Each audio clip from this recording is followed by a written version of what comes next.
Every single year, people say first-person shooters are getting easier and easier. We especially started to hear this after we hit a baseline for controls on first-person shooters, and the genre itself became more mainstream. But are they actually? Or is it still a developing genre that, through changes in mechanics and new ideas, is still developing into different subgenres? Hi folks, it's Falcon, and today on Gameranx, we ask the question, are FPS games getting easier every year? You filthy casuals. That's the mantra that we hear all the time. And we also hear about how angry people are over video games becoming more casual. And it starts to create an environment that is maybe a little bit, I hesitate to say exclusive, but, maybe up its own ass. Or at least it can often appear that way. A lot of the time, people are simply just upset over the idea that a game or genre is changing that they had thought was primarily made for them. And whether they thought that consciously or subconsciously is not really relevant. What is relevant is the creeping feeling that gaming is always changing isn't wrong. Some people are afraid of change, some people embrace it. But everybody who thinks this is a change is probably right. Now that being said, we need to figure out if the change is actually making games easier or if it's making them more accessible. 2016's breakaway hit was definitely Overwatch. Gamers of all skill levels have a place in Overwatch, and this is an aspect that is sort of credited as the reason why the game is so successful. Literally everyone wants to be a part of it, and they can be. And I'm not gonna say that it's perfect. It is a very good game, I will say that. I enjoy it, but it does have its own issues. Let's talk about balance. Overwatch's balancing systems are often the reason why it's called too easy. So probably one of the things I see discussed the most about Overwatch is the hitboxes. What's bizarre is a lot of people sort of see them as an unintentional problem, as a bug even. People think that the fact that they're a bit larger than the models themselves, and depending on who you are, you might find that to be the understatement of the year, or really just an understatement. But it's true, the hitboxes are bigger than the character models. This creates a larger area that a player needs to hit in order to connect a hit. This would mean that mechanical accuracy in your shooting matters a little bit less in Overwatch than it does in, let's say, Battlefield 1. And the differences between Battlefield 1 multiplayer and Overwatch multiplayer are vast. Battlefield 1 is maybe a little bit more hardcore, at least in reputation, than Overwatch, and Overwatch is a little more accessible. But there are also some complaints about certain things in Battlefield being easier. We'll talk about Battlefield more in a moment though. Overwatch is meant to be two things: accessible and an esport. Now, let's compare esports to regular sports. Let's say you had to learn to play basketball, but instead of having to learn around the neighborhood kids that you grew up with as you grew up, you had to learn against professional basketball players.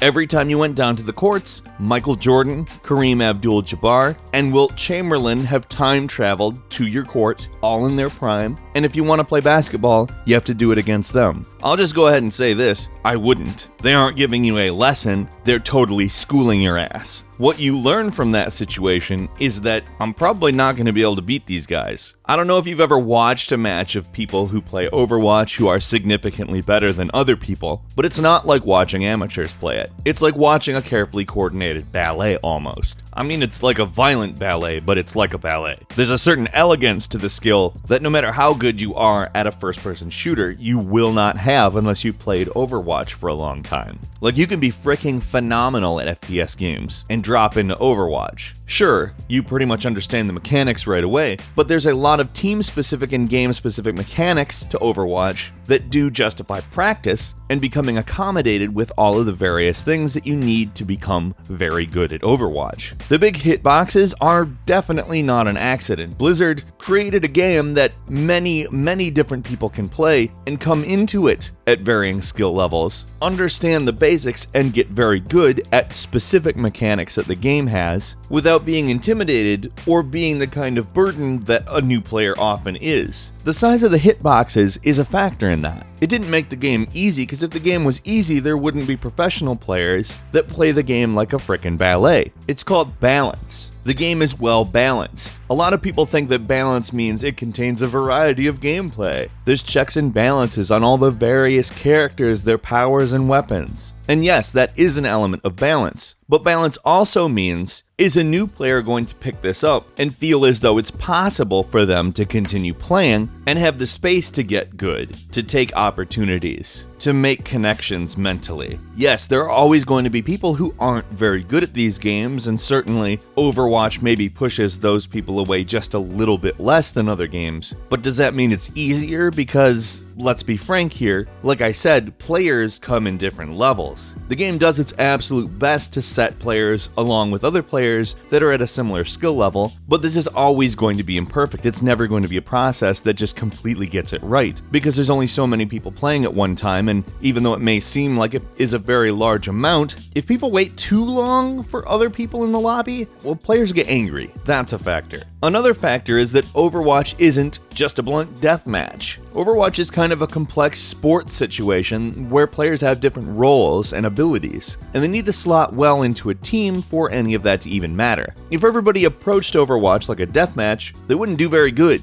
So what we have in Overwatch is a different subgenre of first-person shooter and an emphasis on accessibility with a path to get better. This isn't making a game easier, it's designing a game that you intend to induct more players into. Don't tell me that if you were up against a professional team with your 4 friends, you would beat them because the game is so easy. It's just not going to happen. But when you started the game, you were given the space to get better, and you most likely have. And I'm sorry I've talked so much about Overwatch in this video, but it's a perfect example of where a lot of these complaints are placed. I did say I wanted to come back to Battlefield 1 for a moment, and specifically I want to talk about the sniping in it. A lot of people call the sniping way too easy when compared to Battlefield 4. Battlefield 4 kind of punished you in sniping. Some people like to say that the sniping in Battlefield 1, with its various highlighting abilities and visual aids, is flat out easy, and I would disagree with that. I would say that it's intuitive, because I'm sorry, somebody who's skilled at it is going to kill you. You aren't going to just point a sniper rifle at them and be done. And some people get angry about the hand holding, and sure, I get that. You already know that it does the thing that it's doing and you don't want to be told repeatedly how to do it. I don't either. Here's the thing. In business, I don't agree with the concept that every single company in every single industry has to rely on an infinite growth. I think that that's bogus. But I'm also not an investor in any of these companies. Investors want to continually see growth and a return on their investment. And the moment a company stops growing is the moment they start side-eyeing that company. So here's where the gaming industry is. There's a need to retain the people who love video games, who appreciate them for their core ideas and want to get really, really good at them. At the same time, there's a need to bring in new people. To go back to basketball, part of the reason why basketball is so interesting, or at least was when the greats played it, is that you could play it too. And you were nowhere near as good as any of those people, but you understood what made those people good, because you could go and play it yourself. This is why esports is becoming a thing. And on some levels, that's great. I like that.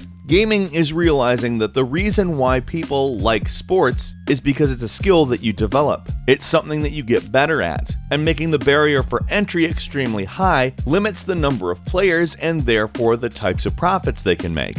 Now, obviously, that's a two-pronged problem. Part of the fun of gaming is playing with other people, and the main reason gaming is allowed to continue is because it makes money. Essentially, they figured out why there's a sports section in every single Walmart. For the people that like sports, well, it just makes sense to make money off of them. And some of them will get good, very good, and they'll go on to do more professional things, because, I don't know if you noticed, there is now an Overwatch League. Who knows where that's going, but there's a chance that it may turn into something huge, and that's at very least interesting. But that type of thing isn't possible unless more people are allowed in and given a chance. So are first-person shooters getting easier every year? I would say no. I would say the window's getting wider, the spectrum's getting larger. A game allows people to play in an easier fashion, but at the same time they're also encouraging people to become significantly more skilled, because they've realized that that's a spectacle and they can make money off of that as well. What do you think? Do you think it's maybe a little bit more complex than just asking if games are getting easier, becoming more casual? Because I think that it's infinitely more complex, and I probably didn't touch on everything that we could have. Game design is absolutely fascinating, and I want to talk to you about it in the comments. If you enjoyed this video, don't forget to click like. It helps us a whole lot, and if you're not subscribed, now's a great time to do so, because we put up brand new videos every single day of the week. As always, we thank you very much for watching this one. I'm Falcon. You can follow me on Twitter at FalconTheHero, and we'll see you next time right here on Gameranx.